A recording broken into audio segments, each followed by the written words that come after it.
I should probably put a voiceover here for our sponsor. Nah, you can read. Proven nutrition. Nature inspired. Science backed. Is that it? I got a couple taglines that I can go and just toss in here for variety if you guys like to hear them. Proven nutrition. Drink it. Or else.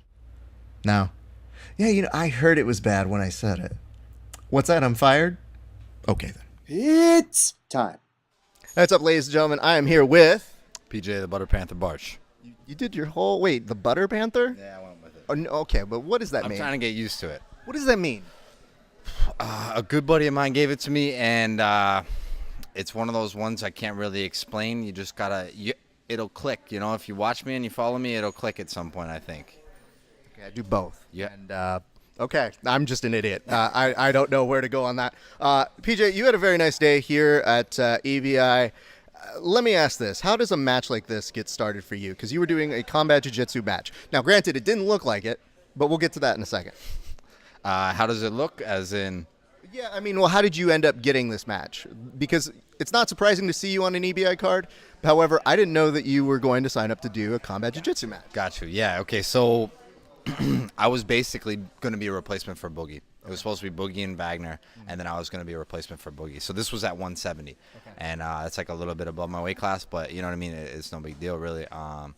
But that's pretty much how it happened, man. And when they ask about CJJ, it's not like, I got out of it to not get hit, but you know what I mean? It's not like I'm getting spinning heel kicked in the face or anything like that. You know what I mean? So yeah, I'm down with it, man. It's fun as long as I can get out there and compete, get on the stage and rep for Eddie and Boogie and all those guys, man. I'm stoked. No, you always, it's fun watching you get into your zone because you're super friendly. You're always approachable, and I always try to let the athletes breathe and enjoy themselves. But you very nicely came up to me, and I'm like, I don't want to get in your zone, man. I'll come see you after with all this sort of nonsense. Yeah.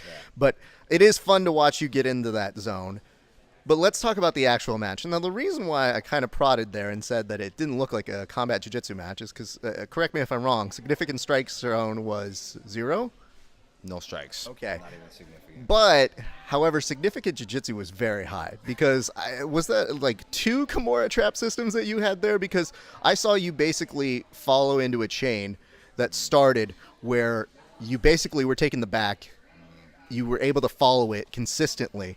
And to me, that's, no offense to combat jiu-jitsu, but that's kind of even more exciting to me because it creates a little bit more there. But take us through your recollection of the match. Yeah, so when I'm on the Kimura, I have about 3-4 good options, and lately that Ultra Kimura, the Ultra Kimura has been like one of the most powerful for me lately, man. I feel like now, if I go armbar, people are so good. Keep Kokorian style, just getting out of there. Screw that kid.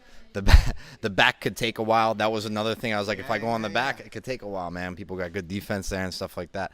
So, Ultra's like, man, I feel so powerful right there. You know what I mean? So when I made this shift because it was either scoop back to the back or come under, go swim move. I can switch to swim move and take the arm.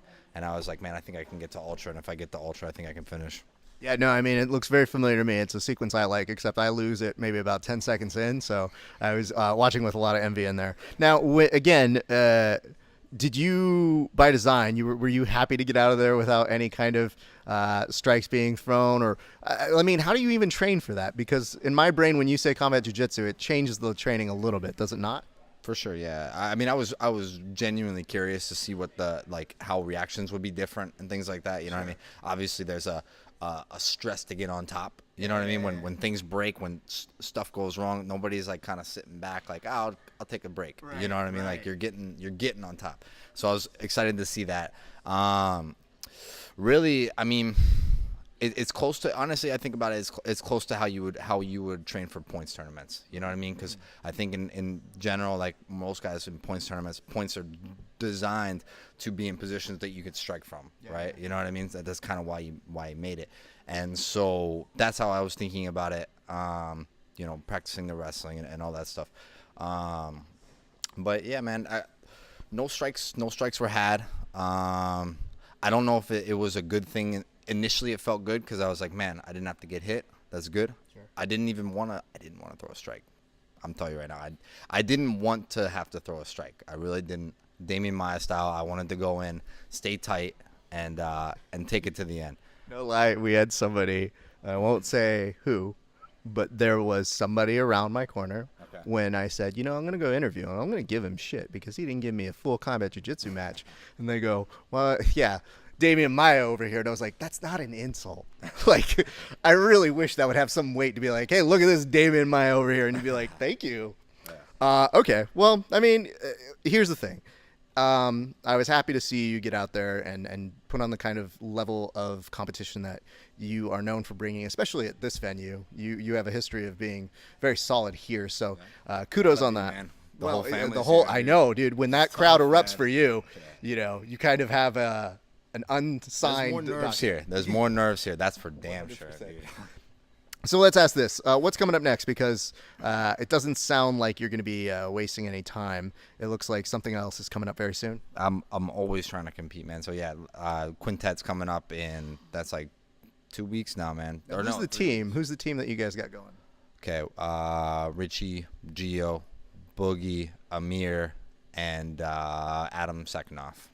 Right? That's 5? I think you named like 6, but I'm not, like, because you said Richie and Boogie. Now, this brings up a really important question here. Okay, what are both the Martinez brothers? How about that? Okay, is there something we don't know?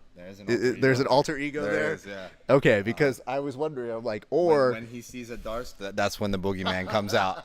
or is there just so much saw the boogeyman weed come here that this is what's happening? I don't understand. Listen, I just know that when we saw the video of Eddie saying that was the team that was getting assembled, obviously being amongst that crew has to feel very solid to know that you're there with, to not only represent your team, but that they're excited to see you compete as well. So almost cussed. So blessed, man. I feel, and that sounds corny, man, but I really do. Like, sometimes I drive, like, I just want to tell random people on the street that I'm going to Japan. You know what I mean? Like, oh, you know Sakuraba? They're like, fuck no, I don't know Sakuraba. I don't know who that is. The Gracie Hunter? Okay. Well, anyways, I'm going to Japan. I still think you should tell people, and you know what? If they don't understand, be like, that's a big deal to me. And also, you should watch my highlight clip. Here it is, and then just show it to them.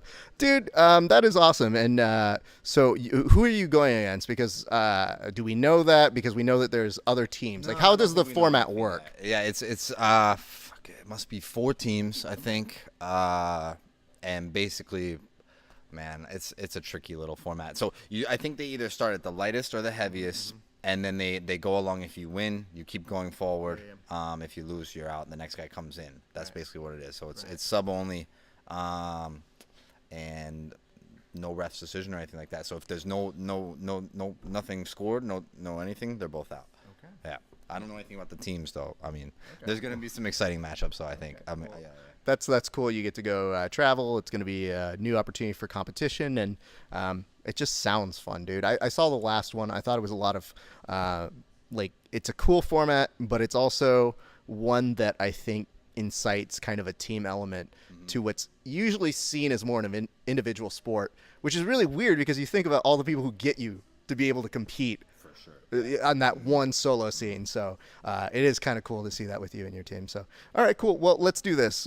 Sponsors, you need to shout out all that good stuff. Yeah, shout out to Phalanx USC Fight Company, and then Phalanx FC, not UFC. Is there something you're not telling us here, kid? He's like stepstones, baby steps into all combat jiu-jitsu straight into MMA. Because you know what? If you're gonna go into MMA, you better do the exclusive here with us. Yeah, of course. Right, fair enough. But yeah, Phalanx Fight Company and Proven Nutrition. That's about it right now, man. And then 10th Planet Spring Valley, come check us out. We're down here in San Diego. We're always training, man. I'm always training hard. My guys are getting a lot better. So, man, I don't know. 10th Planet Freaks, 10th Planet San Diego. I saw one Keith Kikorian was like, he's trying to take these photos that says that you don't like him. Is that true? Do you not like the kid? Keith, yeah, I hate him, dude. He's the worst. Oh, man, it feels so good about jiu-jitsu. He said something after my match out there, I think, too. Yeah. What did he say? Snub him. I don't know what he said. Something about he knew me or something. I don't know what he was saying, dude. Well, you know what? We'll go ahead and take care of that in the parking lot for right now. Can we clear this up? Yeah. I love Keith. No. I have to. You know he gets a little Why? sad sometimes, dude. That's I the can't have point. him sad. He's supposed to learn sadness comes, and it's coming with being an adult. No, Keith's amazing. I'm sorry. I know I was cutting a great promo, but Keith's the sweetest kid, man. I couldn't do it to him. I'm sorry, Keith. I love you, man. You're great. I'm sorry. This interview's done. Listen, you can keep it locked here at verbaltapcast.com. What does it even mean anymore? Anyway, keep it locked here. We'll give you some more interviews. We're good.